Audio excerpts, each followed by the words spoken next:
I'm going to tell you why I think that Lamar Jackson needs an agent. Contract negotiation that has been lingering for Lamar Jackson. This situation has been, and until he signs a contract, will continue to be the biggest story in the NFL. We know Lamar Jackson is most likely going to stay in Baltimore. I was absolutely emphatically assured Lamar Jackson has never asked for a fully guaranteed deal.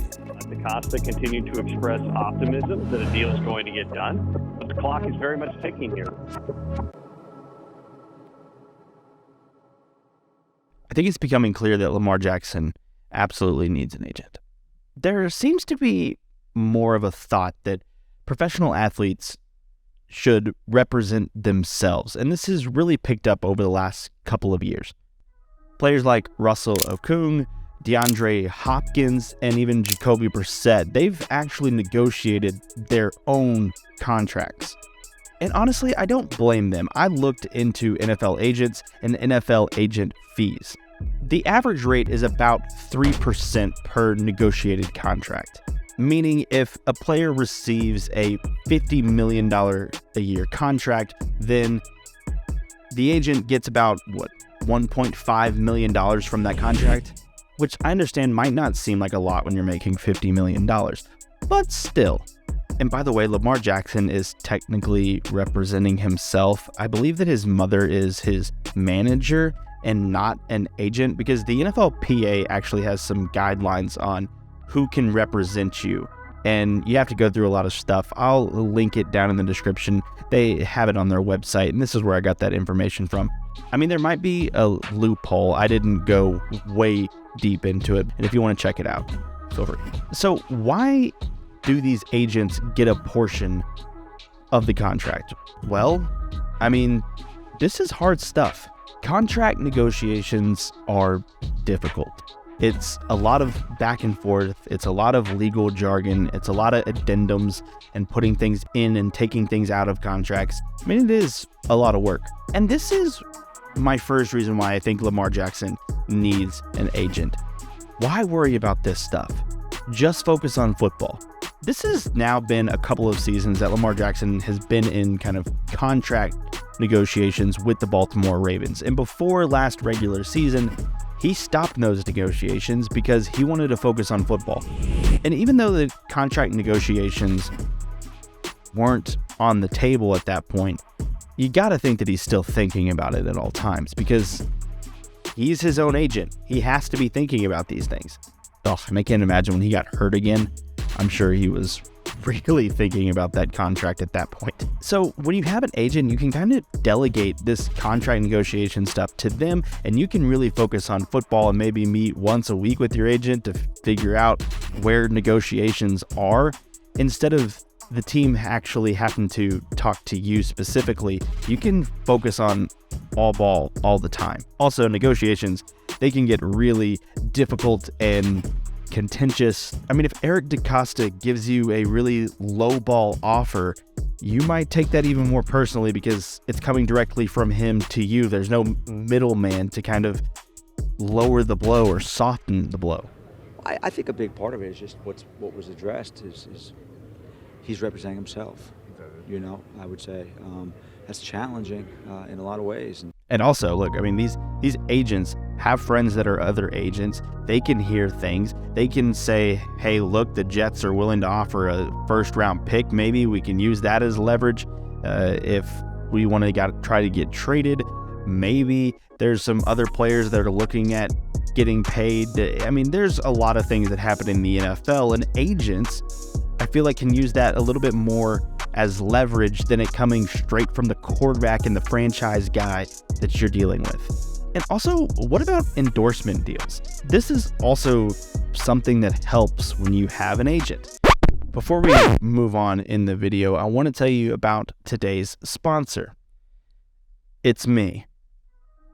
I started a Patreon. I do this all by myself when my wife and kids are asleep and it's like 11 o'clock at night. Put a lot of work into it. If you would like to support me, the Patreon link is in the description, so you get exclusive content I try to provide a lot of different things. So be sure to click on that Patreon if you want to support. All right, let's get back to it.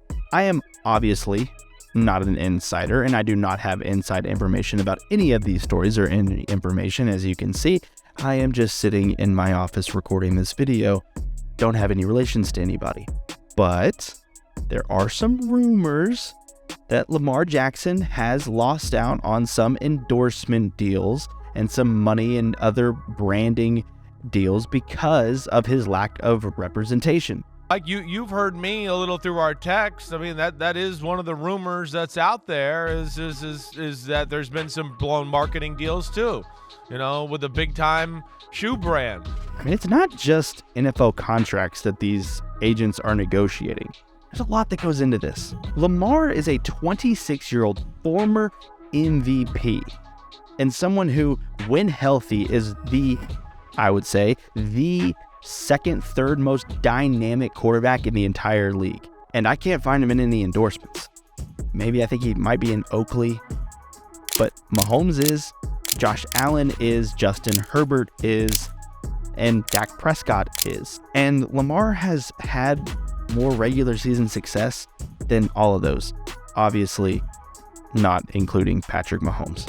Having an agent is more about having connections in the league and having someone that can go to bat for you when you don't want to, when you don't think you can, when you don't have leverage. That's what an agent does. Those are all things that happen when you have an agent running the show. When it's just the player and a family member running the show, it's harder to replicate. It's impossible to replicate. They can't compete with what the best firms do, the experienced firms. And we know that in life and in business, it's about relationships. It's about who you know and not really necessarily what you know.